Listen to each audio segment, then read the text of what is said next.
What's up, guys? This is Bumpkins. It is Wednesday, December 23rd, 2 days before Christmas, and also New Comic Book Day. New Comic Book Day means New Comic Book Haul Video Day. As always, I went to my local comic book store, Infinity Flux in Chattanooga, Tennessee, to get another awesome stack of books.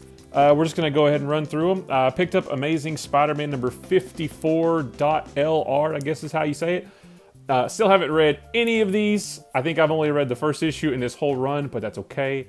I've got a couple of the trades already. I've got the singles since number 50, and whenever I am ready to catch up, I can't wait to tear into these. Mark Bagley cover.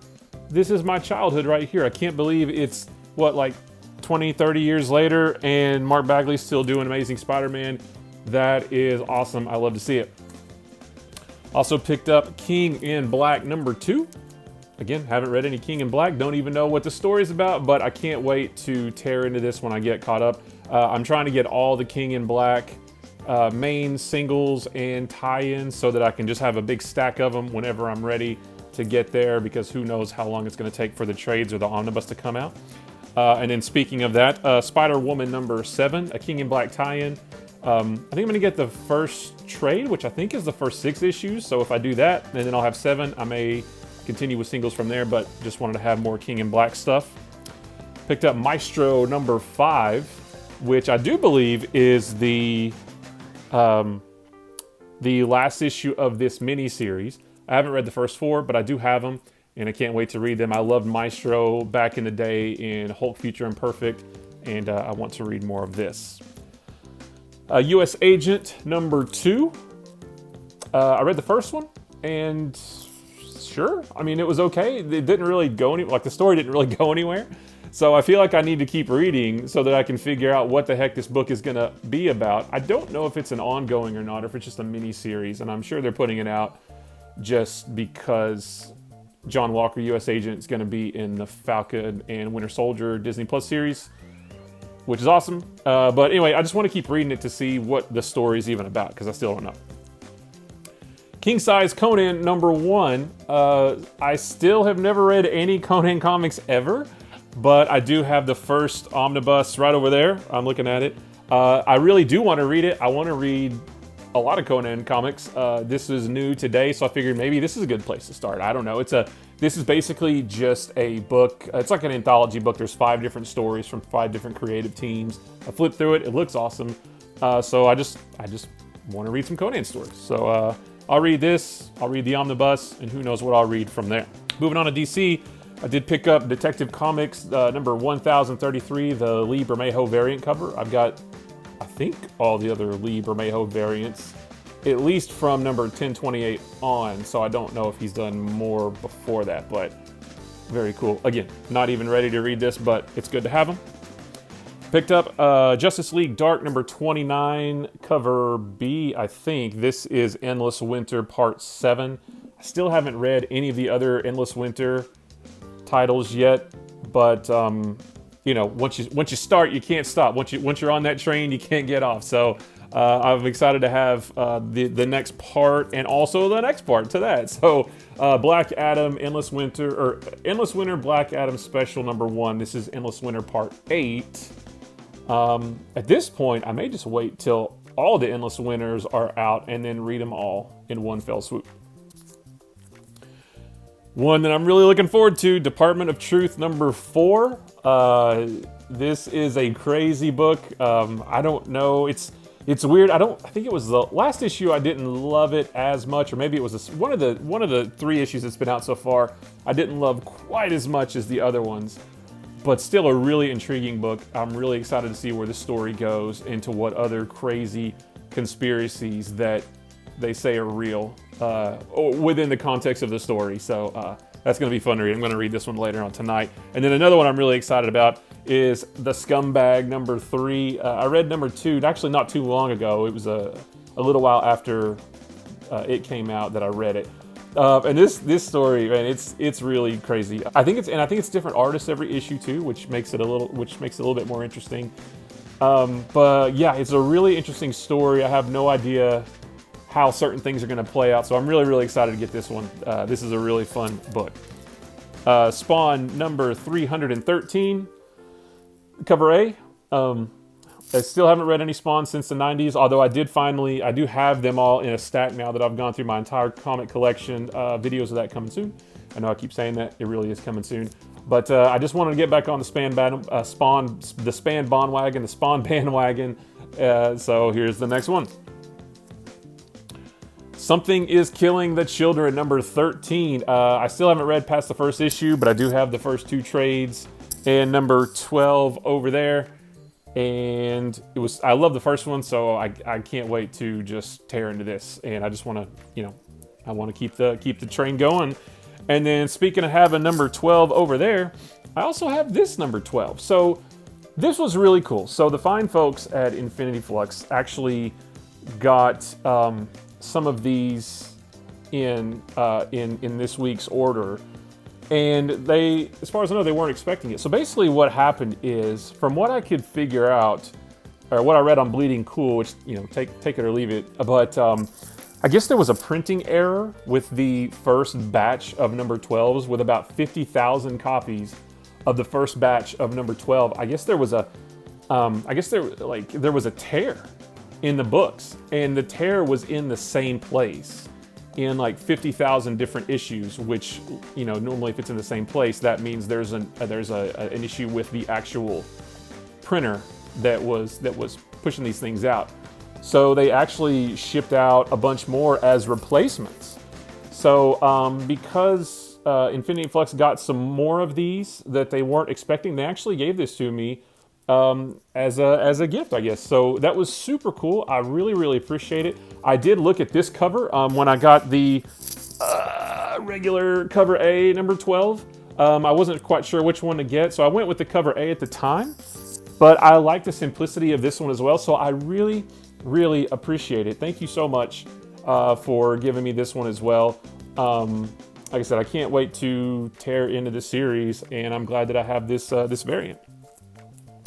And then one thing that was super cool, guys, I cannot thank the folks at Infinity Flux enough, is a copy of Solid Blood number 17. So they actually, the backstory first is, if you don't know, if you're watching this, if you're interested enough in comics to watch a weekly pickups video, you probably do know what this is. But just in case you don't, Solid Blood number 17 came out in stores last Wednesday on the 16th, completely unsolicited. Like, shop owners didn't know they were getting these. And basically what the idea is that Robert Kirkman, this is written by Robert Kirkman and drawn by Ryan Ottley of Invincible, the team that brought you Invincible. Ryan Ottley is now over at Marvel doing some stuff. He did a run on Amazing Spider-Man. Robert Kirkman's writing a bazillion different things that are all fantastic. But supposedly, allegedly, Robert Kirkman, Ryan Ottley, nobody at Image Comics knew that this was coming. He actually has a cool video, which I'll put a link in the description, saying that they were contacted about a bunch of books that showed up that they weren't expecting and they don't remember working on. That this book actually does contain characters that they discussed a long time ago, but they never did anything with. And these mysteriously showed up in comic book shops last week on the 16th. Now, this actually has Michonne in it from The Walking Dead. And Kirkman actually created the character of Michonne before The Walking Dead, before he started that. And he was going to use her in another series, but then Walking Dead blew up and he worked her into that instead. So all that to say is this, the story behind this is it comes from, I guess, like an alternate universe where The Walking Dead wasn't a hit. The Walking Dead didn't last past its first year, which means Robert Kirkman didn't become a partner at Image. In the credits of this book, on the inside cover, it actually lists, I don't know if I can, it actually lists Rob Liefeld. I don't think it's focused. It actually lists Robert Liefeld as the COO of Image Comics, and we all know he hasn't been with Image in forever.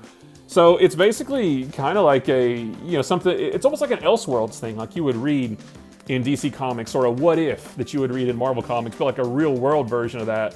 Well, not really real world, I guess, but it's almost like this book came from another reality where The Walking Dead was not a hit. So instead, Kirkman kept writing books, and I guess in that reality, he and Ryan Ottley worked on a book called Solid Blood, and this is number 17. Several tens of thousands of copies, which made it into our reality. I guess I'm not really explaining it well, but you know, you kind of get the idea that this book just kind of came out of nowhere. When I heard about it after it came out last week and thought, oh, that sounds awesome. Maybe I'll get the first 2 or 3 trades so that I can catch up on this Solid Blood title. I don't know how I missed this whole title. Well, it's because it doesn't exist. It's just this one. But it's super cool. Like I said, comic shops didn't know this was coming. They weren't able to order it. Kirkman did something similar with the first issue of Die, Die, Die, which I read the first trade for that, and that is fantastic. If you want to check out some cool Robert Kirkman stuff, read Die, Die, Die. But yeah, so this is super cool. So comic shops didn't know they were getting this, so it was kind of limited because, you know, nobody could order what they wanted. They were just in their weekly orders, right? So once I found out about it, I realized, oh, you know, that would have been cool to have seen that, but I guess I missed out. Oh, and one other thing, this isn't even on Comixology, or at least it wasn't when I checked last week, because I wanted to, when I realized that I missed this book last week, I thought, well, that's cool, but I'm curious about the story. I'll go buy it digitally so I can at least read it. And it's not, at least at the time, it wasn't available on Comixology even. So, so I guess print, unless it's there now, I haven't checked. But if it's still not there, then this is the only way you can read it, is just in a single issue. So I was kind of bummed that I missed it, because I was like, well, you know, now I really want to know about it. I'm really interested, and I missed it. So I went in today. So that's the backstory of this book. So what makes this super special is when I went in to get my stack of books, not only did they give me a copy of Something is Killing the Children, number 12, the blank variant, but they had a couple more of these set aside, and they gave me one of these as well. So I was super, super appreciative. So to the folks at Infinity Flux, thank you very, very much. This will stay in my collection forever. This is special to me. So I appreciate you giving me this. I'm gonna read it tonight because I'm super curious about it. What a cool story it is around this. And props to Robert Kirkman for really kind of keeping things interesting with new comic releases that nobody knows about. It's super awesome. So again, Infinity Flux, the fine folks there, thank you very, very much for this. I really, really appreciate it. And then the last 3 items I picked up for my buddy Opie. You guys saw last week I picked up some of the Star Wars action figure variant covers for him, and I picked up 3 more for him today. So I got, this is Star Wars, I think this is the Charles Soule Star Wars that started maybe early this year, I think? Was it early this year? But Star Wars number 8, the Tusken Raider action figure variant. Picked this up for Opie. And then Star Wars number 9, the Star Destroyer Commander action figure variant. And Star Wars number 10, the Jawa action figure variant. So I got in these 3 today. I got in 3 others last week. And what's cool is at Infinity Flux, they actually have in their back issue section, they actually have a box that's labeled action figure variants, which is super cool.